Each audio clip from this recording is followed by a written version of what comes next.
This is Monica Perez with a long overdue returning guest, Jason Purcell. So much has gone on since last time we talked. So much is going on that people I know and have a lot of respect for have absolutely conflicting opinions on. So Really? I thought, actually, I was not the only person who thought. A couple of people were like, hey, what does Jason think? So what does Jason think? I think the world's a crazy place. It sure is. So give us the big picture, like just general ideas, and then I had some specifics that I just wanted to know how you thought of these things as interacting. Okay. So what do you think's going on? Are we in a good place economically? We're headed into a recession. Are we going to have high unemployment, inflation, all those big picture things? What you got? Sure. Well, I don't think that a recession is around the corner. I wouldn't say that the economy is amazing for all groups and, sort of income and wealth brackets, but I do think relative to recent history, it's in pretty good shape. And when I say recent history, I mean in comparison to the recovery from the great financial crisis was extremely slow and angered a lot of people. That's how we got Trump 1.0, or one of the many reasons, right? If there's going to be a recession in the near future, there needs to be an uptick in unemployment. And I think as we were emailing about in the lead up to this conversation, we just haven't seen that. So I do have some specific... are you saying unemployment is a leading indicator or it's a cause? It's like a slightly leading indicator. It's not a cause. Which is one of the errors of Keynesian economics, right? Because they would say, the problem with the recession is that there's a decrease in aggregate demand, right? Aggregate demand consumption, right. Right, and that causes the recession. But it's actually okay, well, you haven't answered how the decrease in aggregate demand happened, so you're just circular reasoning. But yeah, the recession, the economic downturn, the lapse in the creation of new credit, all those business cycle factors that causes the recession, and then unemployment as a result. But it does tend to be a leading indicator, which is just to say before the recession starts, at least according to conventional measures in the United States, a recession is dated by the National Bureau of Economic Research, and long before they declare that a recession has begun, you basically see a stop in the growth of employment, and you tend to see a decline as well. And one of the higher frequency indicators of the health of the job market is the 4-week moving average of unemployment claims. And if you're worried about federal manipulation of economic statistics, like I'm sure a lot of your listeners are, then you don't have to worry about that one because it's compiled by the individual states. So all 50 of them would have to be lying at the same time, which I guess all 50 state governments do lie about various things. Yeah, it's hard to coordinate like that, though. Yeah. So, there's been a lot of growth in the labor force, too. So one thing that characterized the pre-COVID era, right, is that the labor force dropped precipitously, and it didn't really seem to come back. And then another thing that characterized the pandemic era, and I hate even using that word, but and one thing that that characterized the lockdown era is that there was a large drop in the labor force that looked like a lot of people were taking early retirement, right? And I frankly did not expect to ever see a rise in labor force participation, which simply means that there's a rise in the number of people who are responding to government surveys saying, yes, I am in the labor force, I'm actively looking for a job. I didn't think we would ever see anything like that again because of the aging population demographics. But the labor force has actually increased substantially in the last couple of years. Why? Which is interesting. I don't know. What do you think? So I hear a lot of people say that the marginal increase in the labor force is basically all attributed to immigration because we've had a Well, lot that's of an that in the easy last, answer. yeah, Yeah. several years, especially for, people who lean conservative. Is that possible? Is there evidence to back that up? So if you look And at the where is increase, the labor force participation, skilled or unskilled? yeah. That's always an interesting question, but I can rule out that it's all foreign born. So because the increase in the total labor force since January of 2024, so we're going back 2 years, is 4.5 million, which is quite remarkable actually. Now I picked that 2 year window because the U1 unemployment rate, which is my favorite measure, that's people who have been jobless for 15 weeks or more. So it's a measure of unemployment that doesn't seem to be solvable immediately, right? Like I got laid off, I lost my job, and I can't find a new one within 3 or 4 months, Yeah. You're right? So hunkering I think down. that's, Yeah. yeah, exactly. So I think that's a pretty good measure of where Yeah. the yeah. So but that is a fraction. It's a percentage. It has a numerator and a denominator. The numerator is how many people there are who are in that Right. situation. The denominator is the labor force. So if the labor force goes up, then that could increase the number, right? Um, but the increase in the total labor force is 4.5 million. The increase in the foreign-born adult labor force is 1.6. So that's a Right. big number, right? That's 1.6 million people, but it's still the vast majority of that increase in the labor force is coming from native-borns, right? That's what that Yeah. has to And be. I actually think that the one of the underlying reasons our immigration policy is so contradictory and unstable and whatever is that it's a flywheel that's very intentionally manipulated from the top. Sometimes it's manipulated for policy reasons, like Mm-hmm. let Biden have all these people come in so that we can have this ICE thing and get Newsom elected. But I really think that the underlying reason why it's an inconsistent, out of control policy thing is that they like to have it there so they can control. They meaning the corpo governmental continuum. I could name actual names. People you see at the World Economic Forum, the CEOs of actual companies and global companies get together and talk about the policies they want. Mm-hmm. So I wouldn't think you would have. Well, I mean, I could see you having 4.5 million new immigrant workers if the goal was to push down wages, which it might be. But I see the big picture. They goal is to reduce the labor force. It seems like to me because they're I mean, depending on whether these deportations are actually happening and making a dent or if it's really just all for optics, but if they're really getting people out of the country, Mm-hmm. if they're and as well as trade and tariff stuff, if that really has an impact, that's gonna um favor the native born population of if you get rid of the foreigners and you increase the demand for domestic things like domestic products, if the dollar goes down. And I think all of that, and maybe I'm getting ahead of it though, is a reflection of the fact that the big T, they think that AI is going to create what I'm going to just call like a jobless expansion or whatever, but Mm-hmm. they may continue to have earnings. People are projecting good earnings, productivity increases that are through the roof, bigger net earnings because of their, reduce the labor force. And as they see that as a potential creator of unemployment, they want to do things like get rid of the foreigners, increase domestic demand and production in like less marginally valuable Mm-hmm. things. I don't know.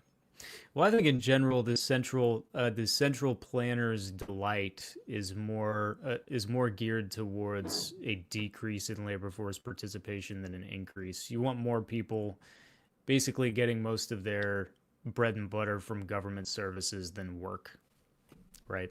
I think So they don't. So overall they that. what they want is, I agree with you. They want lower labor force participation. I mean, I actually think that's a big reason they hit don't like churches. Churches will give you charity and whatever. Like they like to have the government be all of that. Mm-hmm. But they also would want a big labor force to keep wages down. Now, I don't know if that's going to be a thing since they're like introducing robots and AI that are paid for by taxpayer dollars, by the way. Like that research would never have been done in a free market. But I think the real fundamentals will be changing. I don't know how soon though. Hmm. Yeah, my experience with AI so far is that its potential to limit employment is happy Friday the 13th. Thank you very much. Happy Friday the 13th to you as well. There's going to be two of those. There's one in February and one in March this year. So maybe that I know means because we World don't War have a III. leap year, but Yeah. that's Ash. Thanks for coming, Ash. Maybe that means World Yes, War III is around the corner. crazy. But I think don't the Italians think February 13th is or Friday the 13th is good luck? I'm going with that. okay. And as a Catholic, I'm not allowed to be superstitious, so I'm not allowed to be afraid of it. Yeah, I mean, as a Christian, I'm not allowed to be. Okay. So, yeah. Is that universal? We're in the same. Yes. We're in the same boat there. We don't do superstitions. Yep. Nope. We believe in Jesus. That's right. That's it.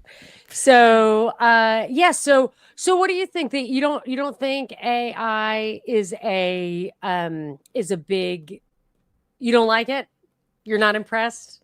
It's really good at some stuff. Like I use it to write code, and it's actually gotten great. impressively better at writing code Yeah. just since I started using it. But I also upgraded to the premium version, so that might be why.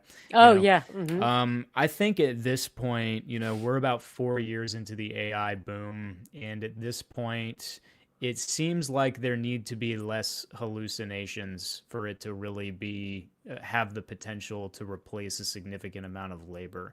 Now, consultants at like McKinsey and Company, they have a much more rosy-eyed, depending on how you look at it, right?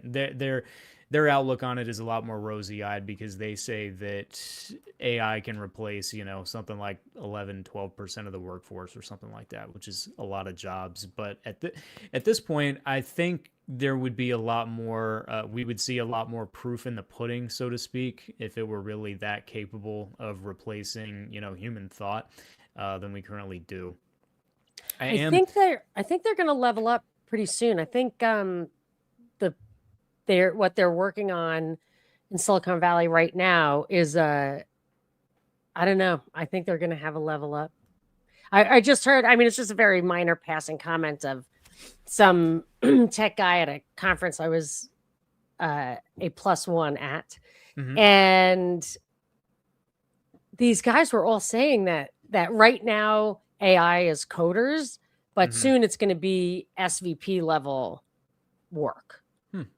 So I don't know what that. I mean, SVPs is a much smaller number of workers than coders, but if it's everybody up to SVP, that's the whole bottom of the pyramid. Yeah. Well, it's the whole I mean, it's the bottom 3/4 of the pyramid, and so. But maybe it's not across industries. Maybe it's biased towards the coding that these coders know. Yeah. I mean, I guess you have robots and stuff. Yeah. I actually think that humanoid robots, which I don't actually know what the big deal, why there's a push to make them look like well, I guess I do know why there's a push to make them look like humans, because humans will be more willing to interact with it or whatever. But when it comes to okay, I want to have a workforce of robots to say build houses or do this kind of construction or that kind of industrial activity, it would make more sense to just create a robot with a body that is perfectly tuned to for that its kind thing. of its thing, right? Right. Like if you walk into a car factory, right? Yes. The robots don't all have 2 arms and 2 legs. You know, every robot is like one screwdriver and it just does its little rivet. Yeah. You know? I would really hate to see the sex bot. Oh gosh. The man's idea, because that always seems to be where the cutting edge of the robots are, or maybe that's just what I've seen some I've seen some articles about on that subject, and they're crazy. Those are advancing the fastest. Yes, I mean that was the thing with the internet, wasn't at 90% porn. I was never exposed to the porn stuff at all, but my understanding was all the money, everything was going into that. So I'm kind of joking, speeds. But I'm kind of not joking. Yeah. Yeah, the loading speeds weren't amped up for YouTube. They were ramped up for the other version of YouTube. Yes, yes, exactly. Yeah. Yeah, I think it's probably going to be the same deal with robotics, but I think once there's construction of both, commercial and housing, commercial and residential properties is quite a big industry in the United States, and really in any economy that's still growing at a decent rate. So I think that would actually be a bigger deal than, like the quote unquote knowledge jobs, if they can really put together a good force of robots where you can just have one construction foreman and he's your only employee. And oh, I'm sorry for using gendered language there. And they're your only employee, You're right? safe here. Um, right. And that one construction foreman is your only employee, and then there's just robotics doing the rest. I think that would take a much more significant chunk out of the labor force than what current software AI has been able to Right. demonstrate so far. But those are predictions, Well, prognostications. I don't have the kind but of insider knowledge that let's would talk allow me. about what was in the news. So I saw Hmm. Amazon, UPS, and the government Mm. all had a lot of layoffs or retirements or whatever. And in the long list of things that contributed to this phenomenon, like at the bottom, it's like, and some automation. But of Hmm. course, I was thinking, I don't believe that. I think it's automation is the first thing in that Mm. list. And especially with the government stuff, because they were saying like the impact of Doge is finally being felt with a reduction in government workforce because, retire all government employees, or I guess that's rage, same thing. Hmm. And it did exactly what Curtis Yarvin wanted it to do, which is it retired all the government employees, but the government functions did not stop. So if you look at the budget and the debt and all of that, it's still growing apace. But the Hmm. number of people doing it, what possible explanation could that be except for automation, even if it's just like who's sending out the welfare checks? Hmm. Yeah. But it might Well, not be that big a number. And I'm not challenging your opinion. I'm just saying there oh is no. some of it is happening. But Yeah, no, you're welcome. I mean, I don't have a problem if you are challenging my opinion. The thing is that neither of us I don't have have enough enough insider information. Yeah. information to really make, to really Agreed. predict it accurately. Agree. I do think so with Amazon. I do take the view that a lot of analysts have had on that subject, which is that Amazon and I think probably UPS even as well, did a lot of overhiring in the COVID and post-COVID era because they thought life was going to look a lot different than it ended up looking. So if you remember like 3 and 4 years ago, there was this idea that, really in-person interaction was just never going to come back the way that we used to have it, you Yeah, I know? was worried about that. Yeah, We're yeah, and I shaking was hands too. again, thank Yeah, God. yeah, absolutely. And I was too. You know, ca- I think about it, especially in like the Irish dance world that I have a foot in. Right, there was a time when we never thought that there would ever be like a regional competition where all of the participants would fill up a ballroom, and all be in super close contact in these ballroom chairs right next to each other, just hundreds and hundreds and hundreds of people, but it has come back, which means that Amazon, as big and as important as it is not in the position that it thought it was going to be in, which is that, oh, everybody is just going to get everything delivered forever, right? Yeah. That has implications for UPS as well. So there are some analysts that said, yeah, if you're Amazon and you get rid of a lot of people, right? Investors like that, and your primary customer with that press release is the investor community. That's basically all you care about, right? Um, and they like to hear about a decrease in employment, but what they really don't want to hear is that decrease in employment is because of a drop in demand or anticipated demand for our services, right? So if you can tell them, instead of, oh, we miscalculated how many people we were going to need in the next 5 years, and instead you can say, oh, look at how efficient we are, we automated all of these positions, That's a right? very, Then that's a very good much point. better, Very yeah, good point. when it comes to like corporations saying shit, you just got to like remember that their primary audience is not you, it's the people who hold their stock, right? And then kind of go from there. So and then that's kind of separate even from what the CEOs say at the WEF and the Munich Security Conference, which, by the way, Gavin Newsom was an attendee at the Munich Security. Like, what is the governor of Future California? President Newsom? Right. Like, what is the governor of California doing Oh at a security conference? He has no military. Well, that's what I think the whole ICE thing is about. Yeah. I think the ICE thing is 100% to give Gavin Newsom a centerpiece for his presidential campaign. ICE, yeah, and I will say that personally, my view on the ICE raids is that they definitely seem to have overstepped, and it has gotten a little too extreme. I have seen reports indicating that the people who are being rounded up are not actually hard criminals, right? Foot in the iron. I like that. That's funny. I have a foot in the Irish dance world. That's funny. But I do think that so they're rounding up people who are not hardened criminals, which was the priority among conservatives when Donald Trump was first elected, and we got a moderate red wave, not a real red wave, because you really need a super majority in the House and the Senate to call it a wave, right? But at least in my view. But anyway, that was kind of the priority, and they're doing a lot. They're not really doing that, and they're rounding up peaceful people who just have jobs, right?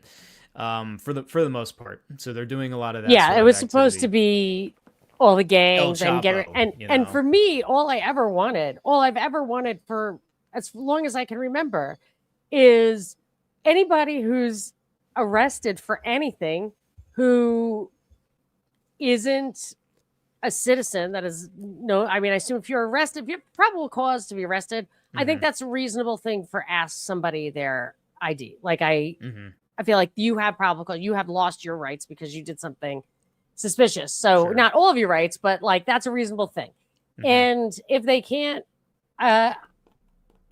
prove their legal right to be here, and as a libertarian, is like a first lever. It should be the very first thing you do. Yeah. Just exile. Travel, I do believe in the right to work and travel. We could talk about that another time, but we live in a welfare state and that's not happening. Yeah, the existence of the welfare state really changes the equation, and I think it's all too common in the libertarian community to just sort of ignore that, and also the culture has to be able to maintain a free market economy. I firmly believe that you have to have a culture that respects private property in order to maintain private property. We need to have private property. So this is actually, I think, more important than welfare. We no longer have absolute private property rights. So we can no longer determine when you're not allowed to discriminate, like for your place of business or your associations or whatever. You don't have freedom of dissociation. Yes. So that right, it's still recognized as a right, but it's just been removed from the individual to the state. So then you have to remove your ability to defend and assert that right to this other border, not your border, but a collective border. And I think that's more important than the welfare state. But anyway, there are a lot of things that make it impossible to have a libertarian immigration policy. Yeah. If you're going to have an absolute right to work and travel, you need an absolute property rights for starters. Yeah. Anyway, so agreed. Yes. So they should. So the very first thing you should do is you can get rid of anybody who's committed a crime, or you could also people who aren't employed or who are not like they're on welfare themselves. You know what I mean? Like illegal people get a lot of money off the dole. So that kind of thing would have to go. But you don't have to. But the ICE raids would be not. Those first two things would be because here in California, I had a fucking au pair who went to get, I don't know what she was up to, but something. And they told her when she went, I think she was trying to get food stamps or something. And she had a visa to work as an au pair. And they said, oh, if you have a visa to be here legally, you cannot get this. But if you don't, you can. Huh. So, yeah. Oh my so, gosh. so they're telling you, Yeah. and I would say if they just changed that policy, and that I don't know if it was a state or federal thing, if they just changed that policy to where if you aren't here legally, you do not get like food stamps or whatever. Yeah. And you must be deported then if you actually ask for them. Wow. Anyway, so there's a lot of ways to do it. I don't understand why they're doing it in the most ham-handed way. Obama did it under the radar. Yeah, Nobody even knew he cared was when doing Obama it. was He didn't. separating families. Yeah, and I don't think he made a stink about it. Like I don't No. think he went in there with had them, packing hand grenades or whatever. They like. Yeah. it's just- Well, and you know, they you were don't- raiding like random coffee shops and Yeah, bars and that's stuff. not what anybody wants. Besides, Yeah. also, I want the landscapers. I want the housekeepers. I don't. for sure. Yeah, keep Yeah. out the coders, but Yeah. give me my housekeeper. Oh gosh. So, like the Yeah. H-1B1 visas or whatever, I forget what they're called. Is that a flu? One is a flu and one is a visa. Oh, HB1B. I think that's the swine flu. H1N1. That's the swine flu. Okay, one's a Yeah. flu and one's a visa. But I was wondering, like, Trump made it's like $100,000 surcharge on the visas, and on the front page of the Wall Street Journal 2 days ago, I was waiting for the other shoe to drop. It says big tech has figured out a way around that, and the little guys haven't. So it's this massive barrier to entry to anybody who would compete. But even if they didn't find a way around it, $100,000 to the big guys is a barrier to entry that the little guys could never do. So anyway, I don't understand what this, back to the beginning, the immigration policy is willy-nilly on purpose. Yeah. I mean, that's where I would put it, because as much as I, personally, the approach looks, this is just not a very good way to go about it. It's ham-handed, as you said, and it's just like needless violence. Like, why do we need the government out there up in commerce, in people's commerce, and just interrupting daily activities and having their guns out and arresting people, like nobody wants to see that, or I guess some people do want to see that, but Yeah, I'm not right. one of them. Me neither. So, like you said, though, Obama, I think he was called deporter in chief by the leftists who are actually like hard leftists during his administration. And he didn't do this in such a ham-fisted way. And I really do think, with every administration, we tend to have some kind of like crisis issue that sets the stage for the next election. Yes. Bush Yes. easily, Agreed. and I do think the Iraq and Afghanistan wars were true crises, People but with wanted Bush- Obama to expose 9/11. Yeah, exactly. That was a big People thing. on the left wanted that, and Yeah. and now at the you- very least, they wanted him to conspiracy end the wars. So there's always some kind of key issue that kind of sets the stage for the swing in the which party is going to dominate the government for the next around the next election cycle, and the way that people who are usually not engaged that much in politics, on top of the ones who are, like in my personal circle, the stuff that I see on social media and everything, the way that this is just riling people up, right? It makes me think that this is the artificial crisis sort of issue that is getting the marginal voter, or like the middle ground person, that those independents who kind of can swing elections one way or the other.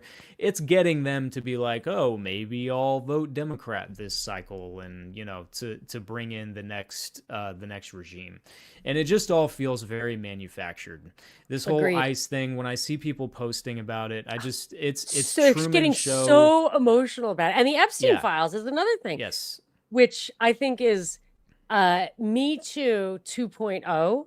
Like now it's getting to where it's outing okay. people, and it's naming names, and it's requiring that people get fired and retire. As long as they're little guys. It's naming names Well, as long as they're little guys who there- nobody really. I think not there are lot a of people know. few. I think it's starting to reach upward a little bit now, and so I had to give it a little thought about. And Amy, Ashley, and I were just talking about the Nancy Guthrie thing. Maybe we should touch on that too. But what's the agenda items there? But with Me Too, I remember after that, nobody, no men could get roles at in boards of directors. Like there was a Right. big thing about that. There was a Hmm. lot of stuff that they were just making women in these high positions. And I immediately thought, well, if you do that, if you have to go below the level of qualified people, Hmm. because you have to eliminate 90% of the workforce, and the workforce that has had that was dominant in the management before then, Hmm. you've got a board of 10 people who really don't know what they're doing. Hmm. And Can I just you add one little yeah. tiny dimension Hmm. to that as Yep. well? So we have that movement, which brings about a large wave. There's momentum behind replacing men on boards with women, right? Which in and of itself is not a bad thing, right? Like women are intelligent. There's plenty of women who should be on boards, right?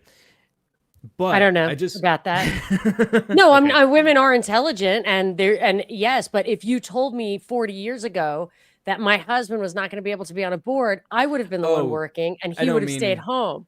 yeah. I don't mean at the exclusion of Yeah, more no, I'm just qualified saying, yes, men, of it would be course, qualified, but we have a situation where that kind of thing has to start way earlier. Yeah, yeah, yeah, yeah, yeah. And So yeah, go ahead. yeah, I just think it's interesting that so we have this big wave of ladies on boards, and then it's only 4 or 5 years later that the left is then complaining about a rise in corporate greed causing inflation.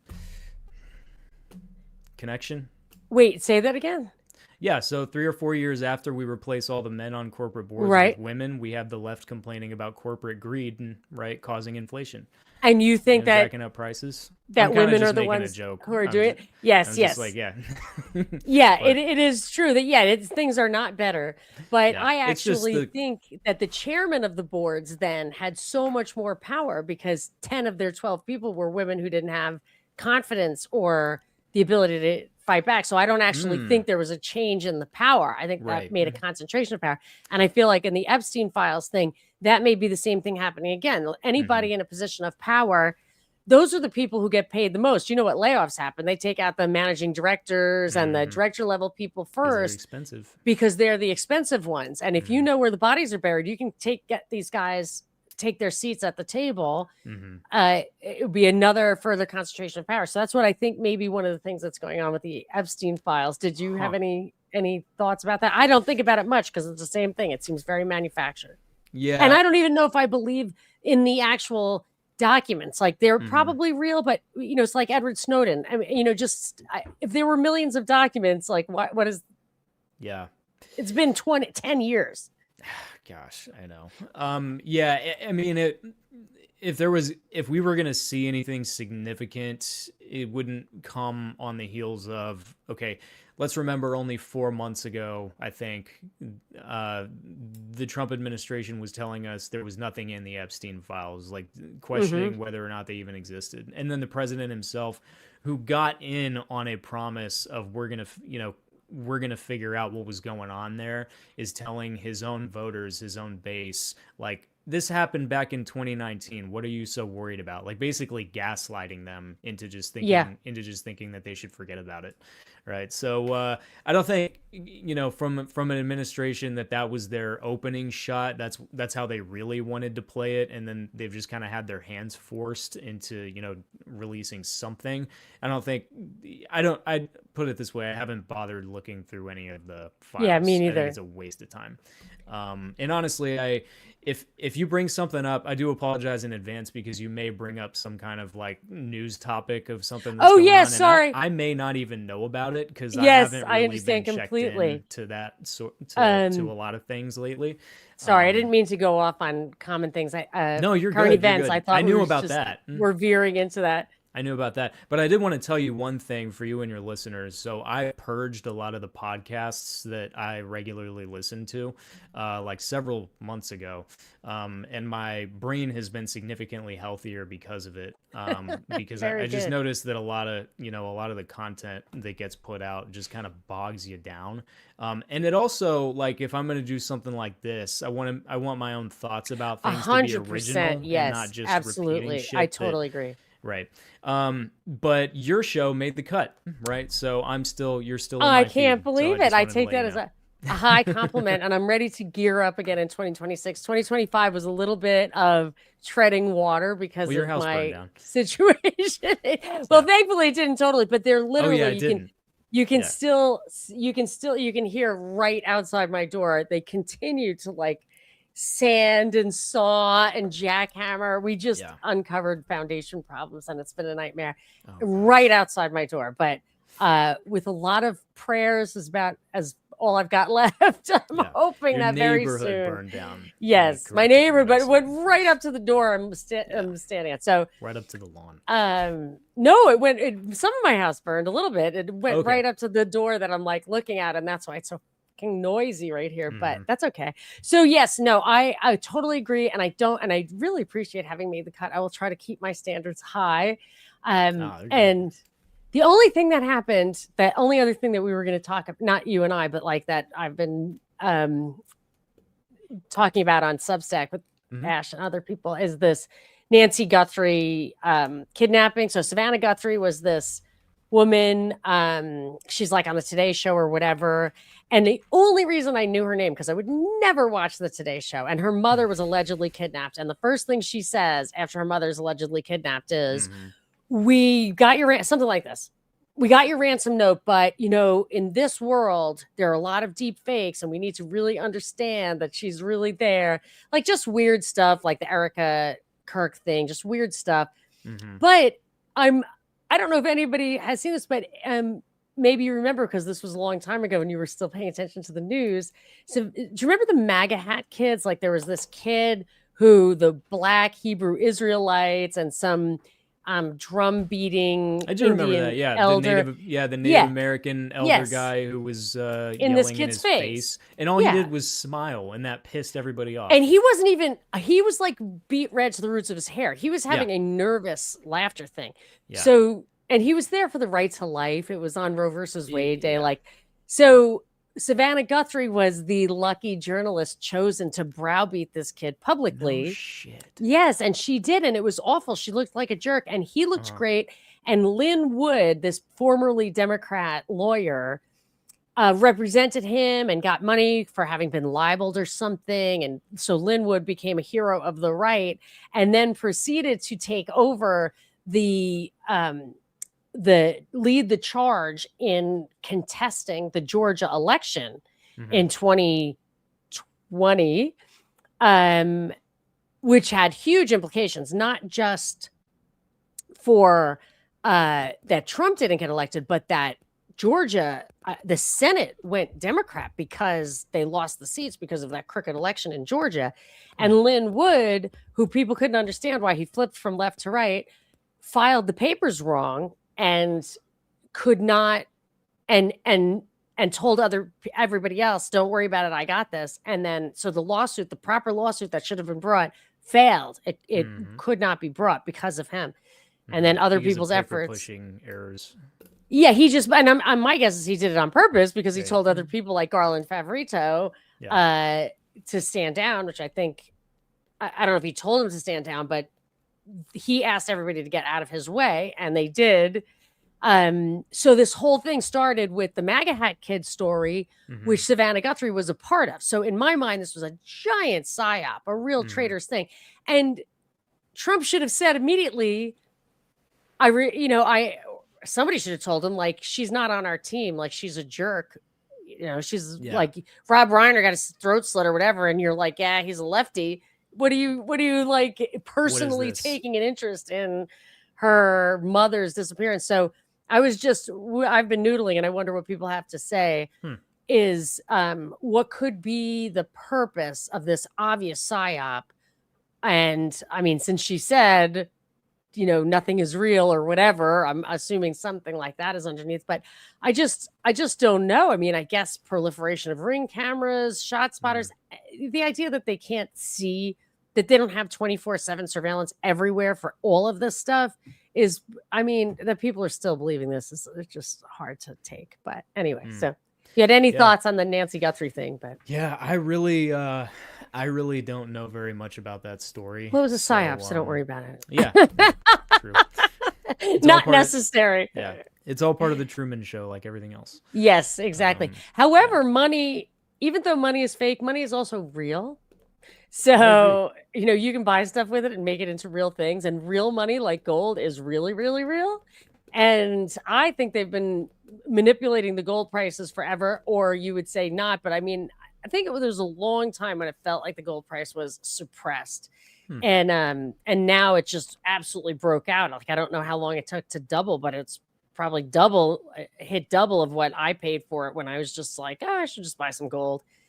And It's so to my doubled what I amazement, paid it for was at that moment too. yeah, I was like, and now I'm looking, thinking, it was worth a lot. I have a lot more, and I bought junk silver and all that kind of stuff, which is great. And then my husband was like, we're not preppers. You can stop. And I was like, It's pretty, preppers. you know.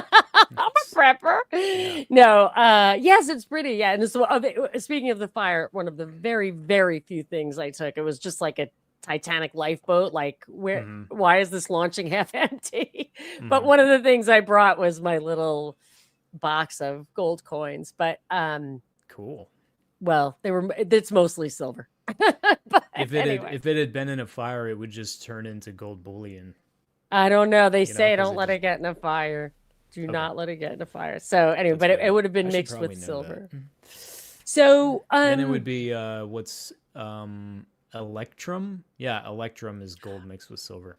oh, cool. That's what the first gold coins were made out of. I think it was the present day Turkey, the kingdom of Lydia, like Wow. 2000 BC. Because it was probably a 1000 little BC. harder than gold.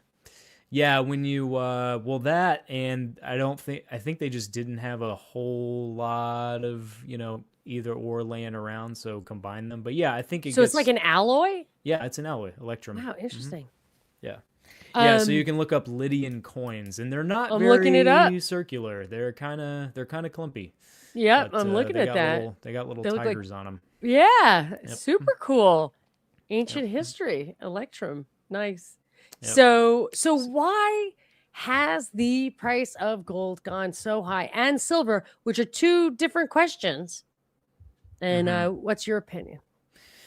Yeah, two different questions for me, because silver doubles in it as an industrial metal, Right, so its that's why. fundamentals There's are just kind of actual different. demand. Yep. Yeah, for the material, which it is then dissipated. Like, Yeah. it's used, and it may be used faster than it's being mined, which would really impact the price. Yep. And then the other thing about silver that I didn't know until recently, but it's a metal that is most often mined as a byproduct of mining other stuff. So Really? yeah, so you have like gold mines, you got your copper mines, and I think you even have your platinum Interesting. mines, but there's not a whole lot of mines that are just dedicated silver mines. Of course, there was that one back in like the 1500s, the Potosi mine or whatever. But nowadays, very little of the silver that gets created and gets dug out of the ground comes out of a dedicated silver mine. It's mostly coming out of a gold mine or a copper mine. So yeah, so that's kind of interesting. So the supply is a lot less predictable for that reason, Right. and exploration is a lot less predictable. So why are they breaking out? Well, the world's central banks several years ago, let's call it 3 decades, decided, yeah, we don't need this stuff. Most of the world's central banks, they sold off huge portions of their own gold, because they were like, okay, we're in fiat mode now, this is not going to matter.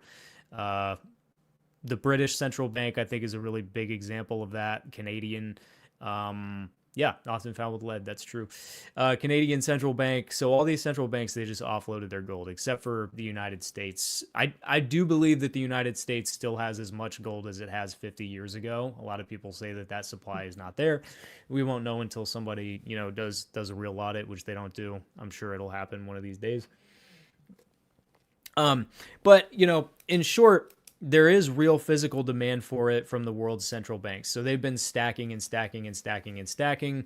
I do think that the broad sort of macro story there is, and this is probably not going to be news to any of your listeners, right? But the world used to run on a clean, sort of unquestionable dollar standard, right? Like the dollar and the U.S. Treasury bill or the U.S. Treasury bond replaced gold as the global reserve asset.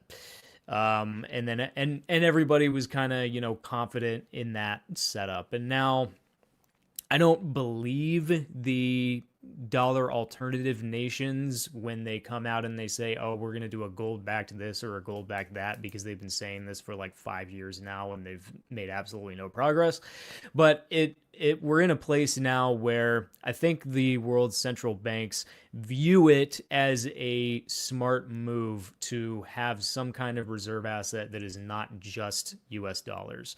And I think that that's been a long time coming, because the U.S. government is very freeze asset happy. So whenever they have a problem with Iran, Iran is one of the biggest victims of that, and one of the longest victims of that, because the first time they got their shit frozen was back in 1980, right? But when Carter was still president, and they still struggle to get like all of that money has not even been returned, right? But whenever the U.S. government has a problem with another foreign government, they freeze assets. That's what they do. And now, and the fault lines of who gets to be friends with the United States and who doesn't get to be friends with the United States are kind of shifting. So we used to have a decent relationship with China, and now it's like, well, are we going to be at war in the next 5 years, or are we not? Japan is still kind of in our good graces, and I would say the UK is still in our good graces, but I don't know. Mainland Europe. Are we going to be friends for very much longer? Who knows? We're always kind of going back and forth with them. So not that I think we would like invade Europe or something, but you got the president of the United States saying publicly that he might just invade Greenland to take it from Denmark. That's a big step. I think he might be doing that as a favor to Denmark, because I think the native people there have been I think they stated their desire to become independent, and under this weird UNDRIP thing, this UN thing for indigenous people, it might give them some power, and it would be power over their resources. So if Trump threatens them, they've already asked Denmark to come bring some guns. So I think there might be something really like trialectic there. Well, I also just think it has to do with the simple fact that if instead of looking at the typical world map, you look at the world map from the point of view of the Arctic, yes, it's like there's Greenland is the center of the universe. Yeah, literally. Yeah, it's like there's the U.S. and Canada, basically Canada, which is basically our back porch, or our front porch, however you want to look at it. I guess from this angle of the map, it would be like our front porch. And then right across the street is Russia. Yeah. and China's not too far. And China's not too far away either. And then there's Greenland. Why don't we own Canada? Like, we should own Canada. We do own Canada. Yeah, because right. I mean, because China's all the way up there. Like China and Russia, like what kind of superpower doesn't have an Arctic Circle presence? Yeah, I guess we have Alaska and soon Greenland. Yeah, but we do own Canada. I mean, yes, I agree. They're part of the Commonwealth of the UK. But I mean, is the UK really going to stop us from doing what we want with Canada? I don't know. I don't think they can. Yeah, that's the thing. Like, we don't just get Greenland. Denmark owns Greenland. You don't just get Canada. The Queen owns Canada, or whatever. The King, Chucky 3, owns Canada. Yeah. So. So anyway, gold, when does the price of gold go up? It goes up when the amount of risk in the world goes up and when the amount of money in the world goes up. We haven't, in these last, I'll put it this way, during this year-long gold rally that we've seen, which I would call the first leg of the gold bull market, we have not seen a huge increase in inflationary forces as far as like money goes. Right, because the most recent example we have of that is COVID, when the Fed prints $5 trillion and buys all these government bonds, and there's money printing going on all around the world. And there was a gold bull market that happened, which coincided with that. So that's what got gold up to $2,200 an ounce, I think was the peak of like the COVID era. And I was really worried buying it at like 2,100, because I was like, oh, it's really up there. Is this ever gonna, is this ever gonna I just pay always off? think of it as cost averaging. I never ever looked at the price. I was just like, how much gold can I buy with like this little amount of money that I have to buy gold with? I think gold has a 5,000-year track record of that working. And so, if you're going to dollar cost average anything, it should probably be that. And actually, silver has a longer monetary history than gold does. So I think, there's a good reason to to have And there's silver this too, but crazy billionaires tax coming to California that it's they want to tax, they want to take 5% of the wealth of billionaires. and several families have already moved out as a result Yeah, of that of that. course that's going to happen. But Mm-hmm. so one of the legislators tried to pass another law that said that's fine if that law passes. It would take a referendum of the people to lower the bar lower than billionaire, and Mm. that failed. They Ah, wouldn't even put what that a on the surprise. ballot. Yeah. So obviously they mean for it to go down. So I was thinking like, well, you can't buy land in California. I live in California, but if you Mm-hmm. were to have a box of gold that your grandfather gave you something, which I don't, but like that could be, Mm-hmm. uh, a way to store some value that they don't catch you on the way out. Because if it's in the bank or whatever, there'll be an exit tax the way there Yeah. is for the country. So if you try to Mm-hmm. leave America because of the taxes they tax you, they won't let you take your assets with you. Mm-hmm. So anyway, good time to have another passport, I guess. Yeah, seriously. Yeah, that come on, and that California billionaire tax is probably going to happen too. Like when Yeah, at the that's what they federal say. level, at Oh the yeah, federal like level, it's oh very doubtful. But in yeah, California, it probably will, and yeah, it's way more than I have to look at. I was reading an article about it. It's way more insidious than people think, but nobody's going to read it because they're just angry, and they're angry because of a lot of other stuff. Like OpenAI was, like we're nonprofit because this is for the people, but it actually is nonprofit. It's mm-hmm. totally a tax scam. It's like a foundation thing. And there was a huge House Un-American Activities Committee congressional hearing. I think Nixon ran it back in the day as a senator. And I mean, the tax exempt foundations were found to be totally un-American, and they're really surging now. Like there's Mm. articles about Schwartzman of BlackRock or whatever, and the Billionaires Club and all of Mm-hmm. that stuff.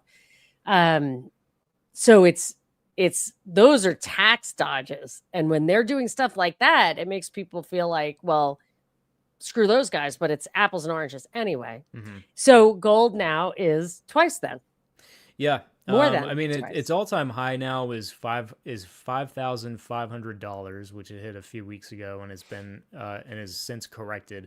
It was only up there for like a day, Yeah. so I do think that it's the first leg. A big move in gold tends to last a lot longer than even a year. But we are entering the second year of the bull market, and we're in like the sixth, Mm-hmm. seventh month of the silver bull market, because it took silver a little longer to break out. Um, and I think that's driven by global risk. What I don't think is happening is, So yeah, there you go, there's your 2 5063. years of bull market. Yeah, well, okay, so I'm glad you say that, because I start the bull market as the breakout from a previous level of resistance. So I look at like the COVID era peak in 2020, which is like 2200 or whatever, and then to start the clock on the new bull market, I take it from when it reached that point again and then broke past it, which puts Okay. us in like early to mid 2024. So I guess we're beyond the second year at this point. Yeah. I mean, according to this, which may not be absolutely perfect, it No, no, no, it's fine. shows 1985 in August 2020, Mm-hmm. and then it hit that, not quite, but almost that again in March 2022. Then took a dip, and then solidly above that Yeah. mark. So in like early mid Yeah, 2024 2 is years is ago, where I the would say. breakout happens. Yeah. Yeah, I would Um say 2 and years. then but it's also a bull market, and see, the only thing that's better than gold right now is gold and silver miners. So whenever mining stocks. So whenever gold breaks out and does really well, the miners actually tend to perform even better. So that's what a lot of my portfolio is in right now. So I do have the GLD ETF, which makes money off of the metal. It's just a trust that holds physical gold, and you have a claim to it. Not a real claim, because it's not like you can give back your ETF and get gold, right? But it's just a physical gold trust. But I also just I have a significant chunk of the portfolio in gold miners right now because they've also performed really well. A lot of them are up 100% on a year over year basis. So, you know, if to put it in short, what's driving that is, yeah, there's a lot of risk in the world. The probability of global conflict seems to heat up every single month. Now, what I do, and the central bankers are looking to diversify their reserve base because up to this point, the reserve base is consisted of U.S. Treasury bonds. Everybody knows the U.S. has a lot of government debt, and the types of moves that they may make to sort of alleviate that condition could include just simply haircutting the principal. So if you have $1 billion worth of government debt, the U.S. could come after, could just say, okay, you get 80 cents on the dollar. That's a haircut. Governments have done that in the Don't past. you? Yeah, Or just governments have inflate. done that, but don't you think that we're much, much, much more likely to inflate it? Like we would never do that. Sure. I think that's, yeah. I mean, I think inflating is the more probable route. I mean, look But what they that's did. Like, so but they that's had the why big you would buy crash. gold. But that's Yeah, also why you would buy the gold right, too, right, is just because you 100%. know it's going Yeah, to be, right. yeah. So what were you saying? They had the Just big crash and that actually happened. So we had the huge deflationary bust, and they just didn't want the hierarchy to invert itself or topple or whatever.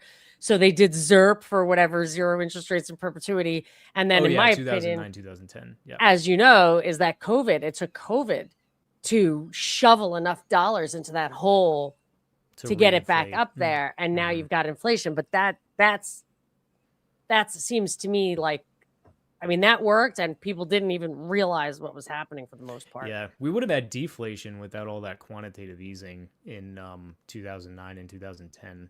Yes, So definitely. And we should have.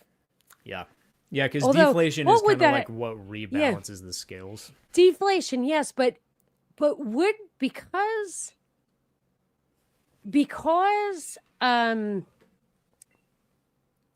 have a debt-based currency, would deflation like have some dire consequences that aren't like just arithmetic or You know what the geometric, but like dire logarithmic? Yeah, I get what you're saying. You know what the dire consequence of deflation is mass unemployment. And you know what we had in 2009 and 2010 and 2011 into Yeah, mass unemployment. So it's like the silver lining of the typical deflationary bust, which I can't even really say typical anymore because because it's never we're not allowed happened, to have hasn't happened them. in 150 years or whatever. Yeah, because we're not allowed to have them, No. right? Is yeah, your unemployment rate goes up, but your cost of living also decreases Yes. Oh, significantly, yeah. In right? real deflation, yes, I would say that Yeah. word. But I'm like, they try to tell you that derivatives, if there was like massive deflation, that derivatives would, like, they call it a deflationary collapse, that like the entire system would collapse. And I would say, yeah, but like, do the factories just crumble to the ground? Like, what do you mean by collapse? Like, it's a financial collapse, but most of us don't really have anything to worry about. Right. And then you Yeah. would just be able to eat on what you worked and earned, which is Hmm. basically what you're trying to do now. But do you Yeah. think there would be like some kind of massive deflationary Well, collapse what because of happens is derivatives? I mean, not specifically because of derivatives, because with derivatives, everybody's loss is somebody else's gain. Oh, it is? So what Okay. you really, yeah. So if Like yeah, and shorts or long, yeah, offset by longs. exactly. Okay. So it's not like stocks, right? So in stocks, Right. everybody can lose $10 trillion at the same Right. time, and everybody Right. kind of has an equal share, more or less, in the loss. Derivatives are a gamble that somebody else is taking the other side of that bet. Yeah, literally. So Right. for every $1 trillion of loss, that's somebody That's else's great to trillion know. dollars of gains. Yeah. Now that doesn't mean that they don't introduce systemic risk, because the problem is that you have chains of counterparties who my ability to, so let's say that party A loses their billion on a position, and billion is it's a very large number in terms of even an individual institution who has one of these trades, right? But let's say they lose their billion. Okay, well, that's somebody else's gain of a billion, but so that's party B's gain of a billion, but party A needs to get paid by somebody else, whether that's interest on a bond or principal on a bond that maybe they've invested in, some of their money that's wrapped up in the financial sector. And if they're going to pay Party B their winnings, right, that $1 billion that they've lost in counter and Party B pays, they need to get paid by Party C. And if Party Right. C can't pay, then Party B gets nothing, and then they have their own difficulties. So that's kind of like the House of Cards collapse, that people, that the media and people will kind of fearmonger about. And there's absolutely an element of that. Yes. But it's And not. Yeah. remember MF Global? John Corzine, who was the CEO of Goldman, he was a senator from New Jersey. He was the governor of New Jersey. He went to MF Global. Right, exactly, a rap sheet.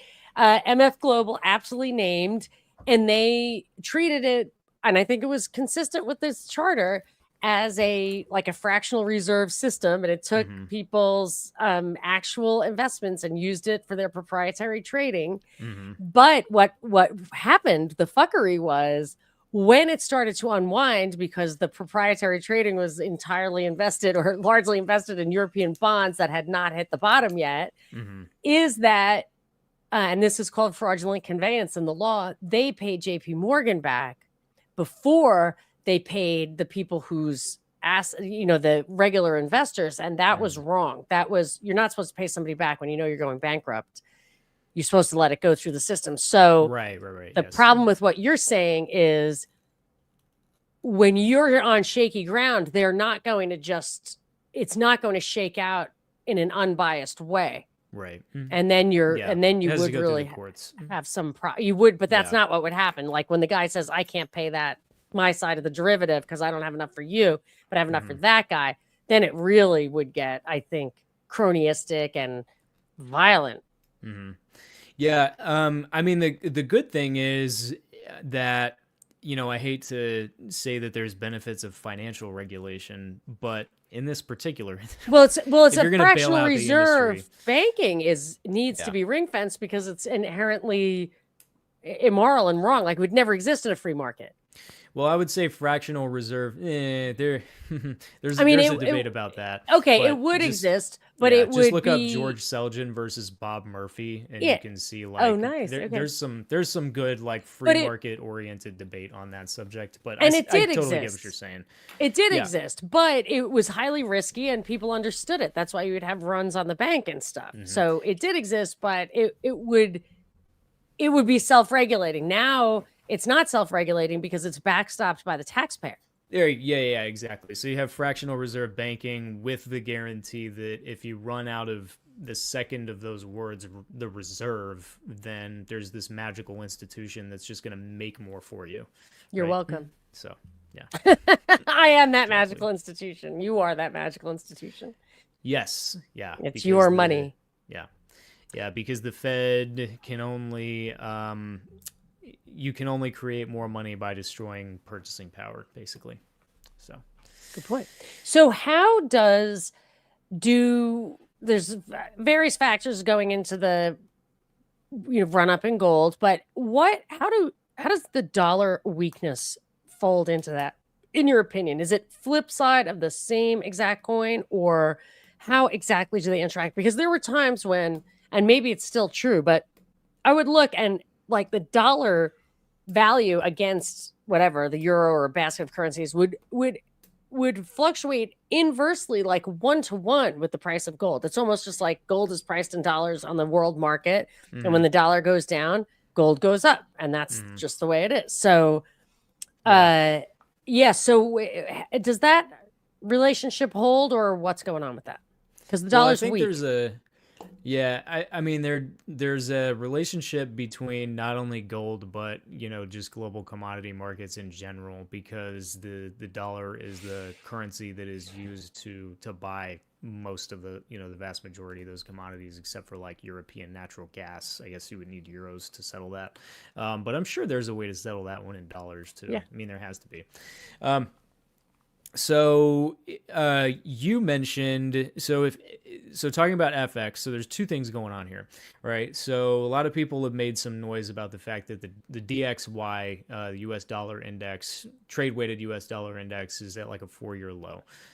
It's hovering around 95, 96 right now. Now, if I were looking at this as from a trading perspective, and I don't trade FX futures because, to be honest with you, I don't have enough capital to trade larger contracts like that. But if I Or did, I insider would. knowledge like George Soros probably had. Right. Yeah, but even if you don't have the insider knowledge, you can still make. Yeah. Anyway, Okay. if you're, I would look at this as an opportunity to short for sure because it's plumbing the lows of a significant range, right? Like a 4-year range. But if looking at this as somebody who's like from a concerned citizen or like a macroeconomic perspective, 95 is nothing. I mean, in terms of whether that should raise alarm bells, because if you look at just what happened 4 short years ago, we're coming off of a time when the Federal Reserve raised interest rates at the fastest clip in its history, raised interest rates more than a lot of the other global central banks, and frankly made dollars scarce around the world. So when the Fed raises interest rates, it's basically putting up a magnet that says, hey, dollars that are floating around in Europe and Asia and all of these other places, come back home because So you the can dollar earn was a greater return. It went up. unusually strong It was, yeah. for that. And Yeah, if I you look at a noticed how chart of very it, strong it was. yeah, it Like, went up to 120, I think, is where it finally peaked in 2022 in the rate hiking cycle. So we're right. coming off of an abnormal rise in Okay. strength, right? And then so the decline in the dollar, that has to do with two things. One, the interest rate regimes are kind of changing around because while the Fed was Mm-hmm. hiking really fast, Yeah. they've been the one to cut significantly. Yes. Other central banks have cut, but they've cut more. And but there is also it's hard to disentangle because you have the interest rate factor, but you do have the risk off factor at the same time, that wave that's propelling gold and silver, and that is having an effect in FX markets as well because that's what's pushing up the Swiss franc, right? And that tends to happen when you see a rise in precious metals too, right? When you see gold and platinum and palladium and these things, people really like going all the way back to the 1970s. There's a book called Paper Money by Adam Smith where he talks about the transformation of. Oh, you have it? Very I good. think so. Yeah, he talks about the transformation of finance and how investors viewed, money in certain assets and how houses became assets instead of things to live in, which prior to the great inflation of the 70s, it was just a box to live in kind of thing. Right. But he talks about a, sophisticated, rich investor friend that he has, and he says, I love my Swissies. He's talking about his precious Swissies, Yeah. right? And he means Swiss franc. So there's this reputation, this thing going back many decades, probably not centuries. I'd say this is a 20th century phenomenon, but people really like to sell dollars and buy Swiss francs I when they thought they think things really are going, I, I south. I thought it lost its luster during the European bond crisis Mm-hmm. because I don't know what, participated in, I think I can't remember, like they were breaking the EU charter Mm-hmm. to like monetize that debt or whatever. And I don't know if Switzerland went along with it, but they did something that discredited them greatly. So I didn't know that they still had that kind of luster. I remember Mark Faber. Do you know Dr. Doom? Mark Faber, Mm-hmm. like Yeah. predicted 9 out of the last 6 recessions. I love Yeah. that guy. Like he was so funny. I used to pay for his newsletter just for the amusement value, but it's quite Mhm. expensive. So I had to stop doing that. But Those newsletter guys charge way too much. yeah, I mean, maybe they make you super rich. I don't know. I didn't have enough money to like invest. If they So did, they would then stop they would writing. be showing off. No, they would be showing you their actual investment returns. And the thing that I notice about macro blogs and Yeah. newsletter guys is they Yeah. never publish a P&L. Yeah.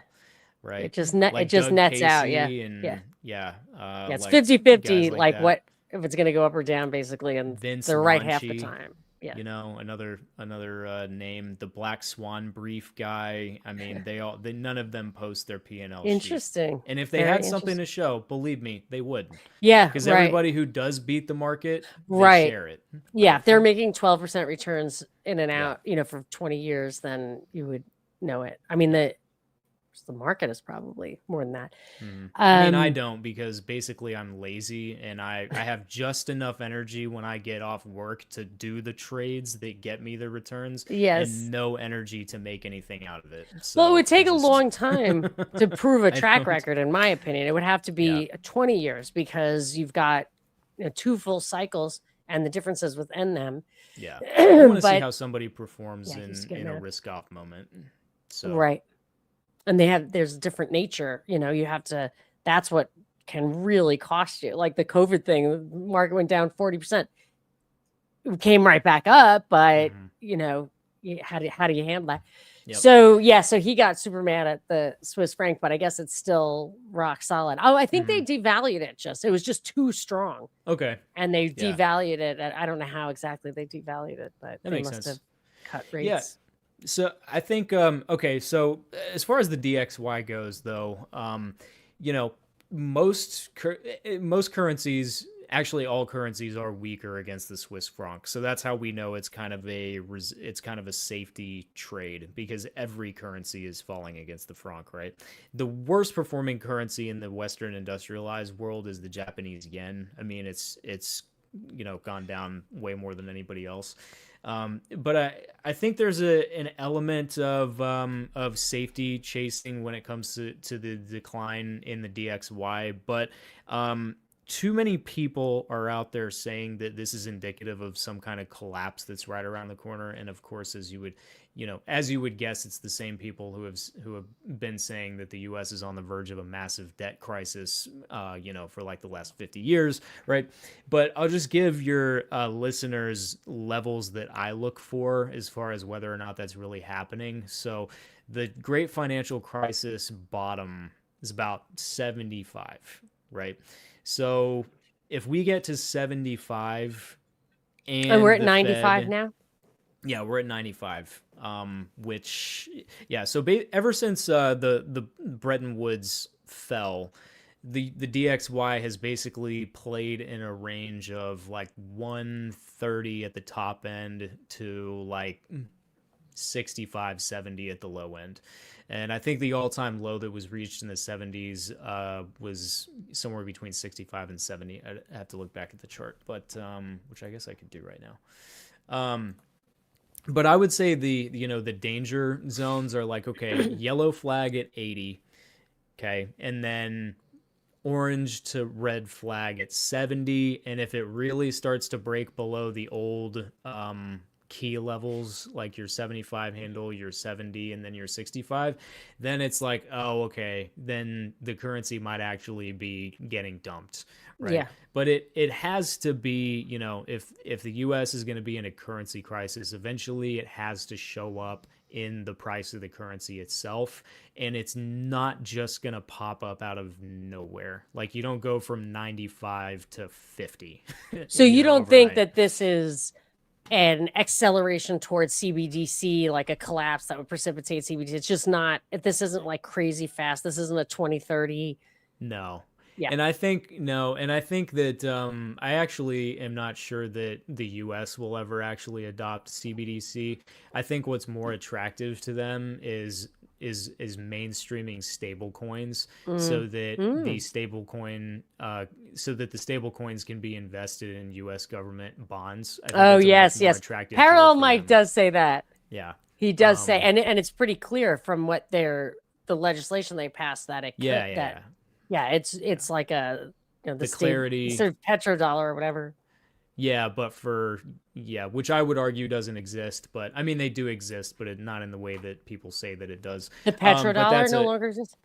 No, never did. I have a blog post about that. I'm happy to share, but it's I was just referring to the idea that that Saudi Arabia bought treasuries with oil money, and that's what they're doing with the stable coin. Did that really happen? I mean, yeah. So Saudi Arabia Right. Okay. takes its oil revenues and Yeah. recycles them into Right. into U.S. Treasuries. So does Yes. the Yes. rest of the world who exports stuff to the United States. So Yes. it's Right. not really unique to oil, Yes. but So you kind of yeah, but it's need the the same kind of imports deal. for Yeah, all that, like just to raise tariffs with the expectation of yeah. just changing the trade balance. This is hmm not consistent with our what's propping us up. But anyway, go ahead. Yeah. I will. Yeah. So danger levels on the DXY to pay attention to, right? Like orange flag 80, red or excuse me, yellow flag 80, orange to red flag 75, 70. That's, and even then, the US, the DXY index got down to a 75 handle in the depths of the great financial crisis when the Fed, first slashed rates to zero and started and enacted ZERP and all of those things. One thing that happens when the US dollar goes down is that foreign financial institutions borrow a crap ton of them while they're Mm. cheap. And then that Mm. solidifies their demand for dollars in the Mm-hmm. future. Yes, because they So have this to pay thing, them back. yes, right. And so this thing kind of cycles Like back and forth. And bakes that's why, in a strengthening dollar. absolutely, yeah, Is there any with way to interest, see right? if that's actually happening right now? Yeah. So the Bank of International Settlements does Nice. post cross-border lending statistics, Mm. which I don't have on hand. But Let that us know if will. it's not doing what you expect it to do. Oh yeah, sure, I Yeah. will. Yeah, I'll take a look at it this weekend and let you know. Yeah.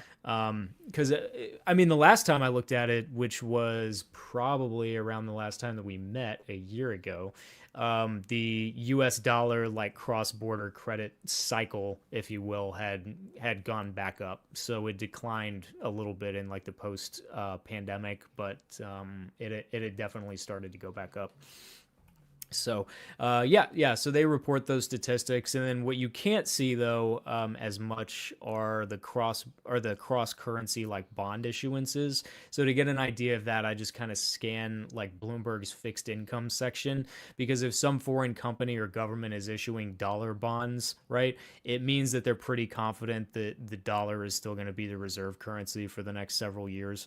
But that's also how you know that there's more diversification in that area because in the last few years, I've seen a lot more articles about, this country is going to borrow in renminbi or this country is going to borrow in euros or something like that. So, but there's still plenty of demand for, there's still plenty of countries and corporations that don't that are in non-US dollar areas, like India for instance, that are selling bonds that are denominated in dollars. It's still happening pretty frequently. But anyway, that was a really long digression. Sorry about that.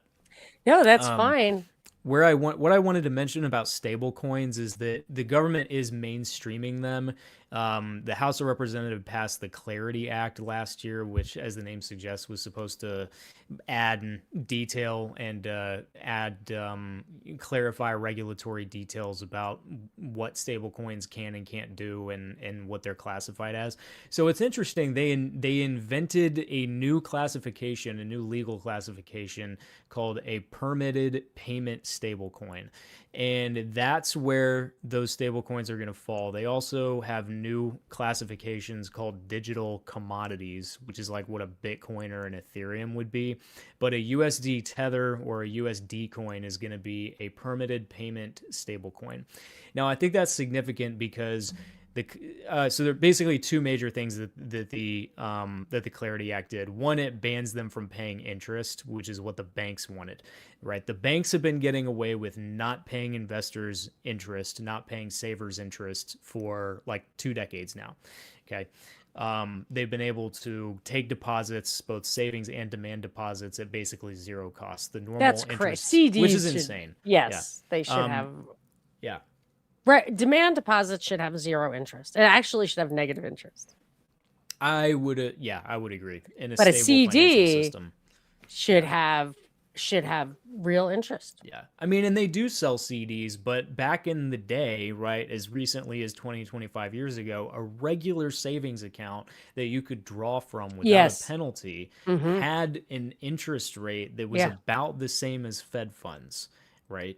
So It's just Wow. crazy that yeah, I mean, you could actually get interest on a regular ass savings account Wow. in living memory, right? That's why And now you would you have just can't. savings accounts. Yeah. Now, like we have a savings account, a checking account. Like, why? Yeah, Just put it there's on the no point. checking account. Like, there's Yeah. no reason not to.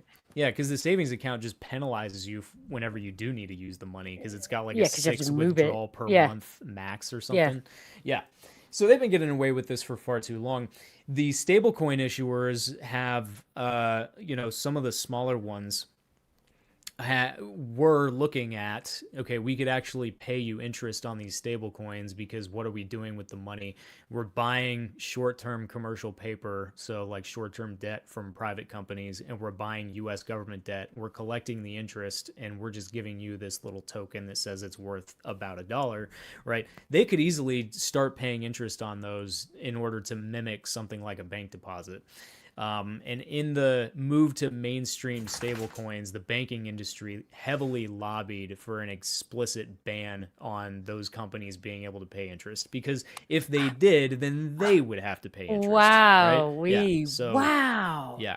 And That's yeah, so scuzzy. And they got it, yeah, right? it's disgusting. They did get it, but they're not Ah. happy with it because according to them, it doesn't go far enough. So, and these are our representatives just agreeing to not let us get interest. Interest, yeah, exactly. 100%.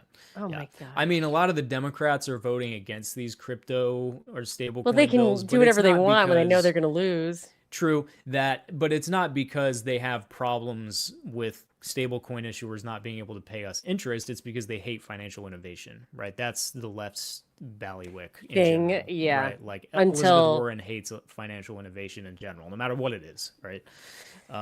So anyway, Hmm.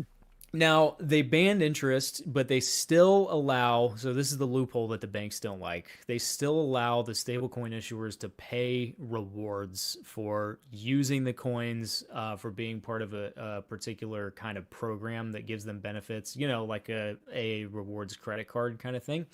And so they could easily pay you interest without paying you interest. It's kind of like in Islamic banking, there's no interest allowed, but somehow there are still banks that follow the rules and make money. It's because, it's fees, right? So they just replace the word interest with the word fees, and still the people lending the money still get paid to lend money. So the stablecoin issuers can still basically pay not depositors, right? Like holders of the stable coins. It just wouldn't be called interest. And that's the loophole right now. That's one of the loopholes that's holding up the bill in the Senate, because the bankers don't just want to ban on interest. They want to ban on these sorts of benefits that could mimic interest, again, because they don't want to compete. Okay. Now, so that's the one major thing. I think the banks are probably going to get it. But why is the government? But if they don't, then I would actually seriously consider, having part of my money in stable coins, because if it's going to pay some kind of benefit and I can easily use it to make payments 24/7, 7 days a week, that's a really good thing just for the average person, if you get what I'm saying. Say it again. Stable coins beat bank deposits is what I'm saying, if they're allowed to do this loophole and pay rewards. Because Right. if you have a stable coin and you can get some kind of earnings off of it, no matter what they're calling it, Yes, you can right. earn money You're off of benefiting it from it. Yeah. right. If you can actually benefit from it, and you have the payment advantage of you can send it back Right. and forth 24/7 without these Yes. ridiculous delays that the trad banks have. Yes. That's a really good thing for the average person, Yes. I think. Yes.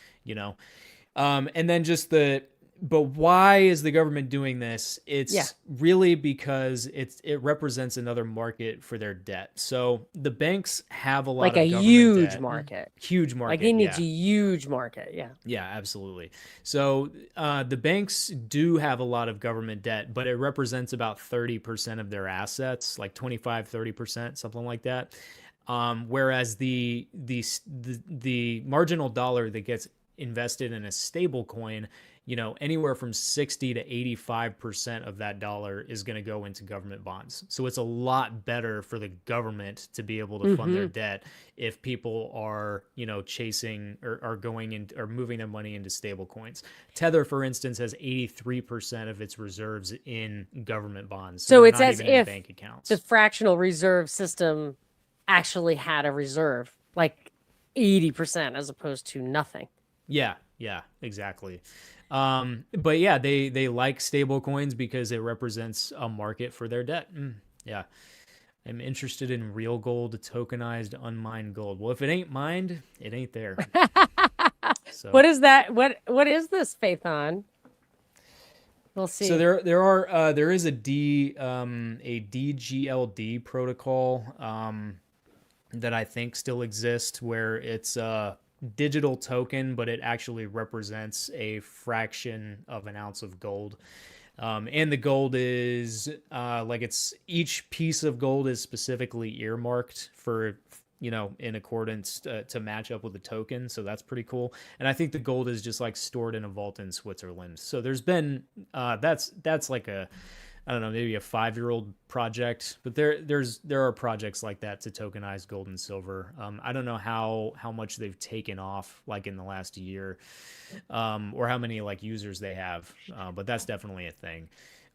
So yeah, but that's what's going on with stablecoins. So you may actually be able to have a product that's a lot like a checking account that Hmm. has earnings depending on whether or not they're allowed to keep this loophole. And that's why the government likes it and why the banks hate Yeah. it. So Well, they're it'll trying to probably thread the expand. needle. Yeah, Okay. so they're trying to thread the needle between the stablecoin issuers and the banks. So So, we have 2 minutes. Let's wrap it up. And okay. what did we not talk about that you wanted to? I did think that one comment you made, I'm not sure I gave it enough air time, oxygen, whatever, is that the you said something to me about AI driven Yeah, like a job lack of loss. mass unemployment could prick the AI Oh, bubble. yeah, What yeah, did you yeah. mean by that? Yeah, well, there's basically like $19 trillion according to some estimates. I think Goldman put that one out of valuation in the stock market that is with AI companies or attributed to AI demand. Um, so that means, why are people paying this much for AI stocks? It means that the profits and earnings driven by those companies, driven by AI, are going to be so huge that it's worth it to pay up for ownership in that now, Right. at least on a fundamental analysis level, right? So people are paying gobs and gobs of money for the AI, for the promises of the AI revolution now. They're doing this in an environment where it's very hard to grow profits in the typical ways. So, in most of the industrialized world, we have a population that's either flat or on the decline. Um, Productivity is going up a little bit. It's nothing amazing. The fundamental prospects for economic growth are just not amazing, at least on like a medium term. Like 5-10 years. So when you combine like population decline and then there's the warfare, the gentle increase in conflict that we've seen over the last few years, right, and the trade situation, the ease of trading across borders is getting worse. It's like, okay, what is going to drive these insane profits? The only place that's going to come from is by saving on labor. And eventually, maybe it's not this year, but next year or another year down the road, these AI companies really need to demonstrate that they are able to eliminate significant percentages of a labor force of a publicly Mm, traded company interesting. if they're going to keep justifying that investment. Well, that Um, may be what Doge's actual main purpose was, to make AI look like it, Super profitable, yeah, like promising. it, Yeah, that you could maintain a giant government with fewer employees. I mean, let's see. They wouldn't have come out right away with that because people are nervous, but maybe next year, maybe on Trump's the way out the door. Interesting, very yeah. interesting. So the ironic thing about that is like if AI doesn't cause mass layoffs, Yes. then Then we're gonna have a investors, recession. right? Yeah. Then the investors are going to say, "Oh shit, we've paid Oh my way too much gosh. for this AI revolution, and we need to pull our money right now." And then there will be a That's stock market crash, and yes. then and then the bond market will crash, or That's whatever. And then there will be a giant recession, and a bunch of people will get laid off. Very clever observation. Very, But very clever. yeah, that's not.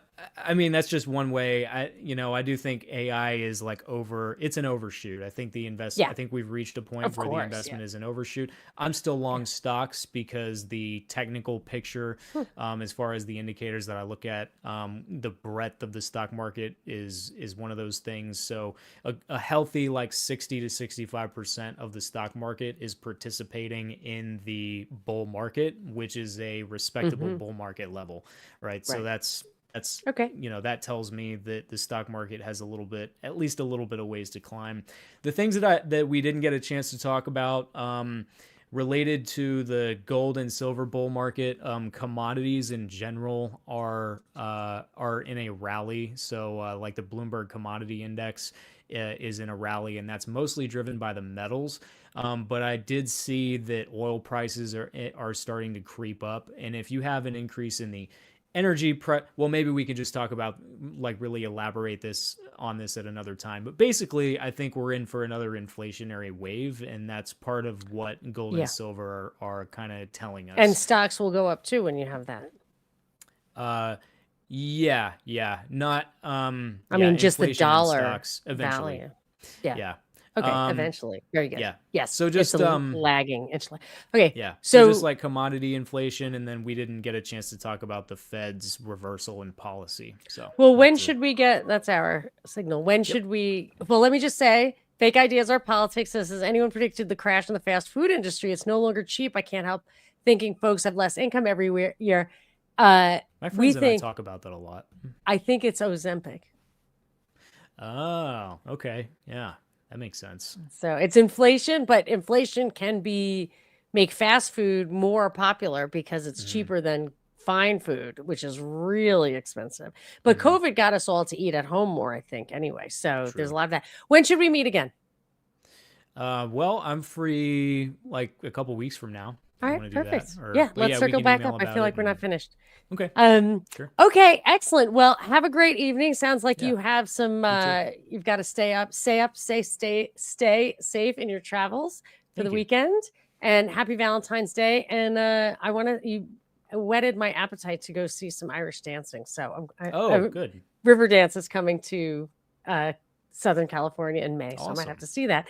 Thank you so much, Jason Purcell. Tell people where they can find anything that you have to offer.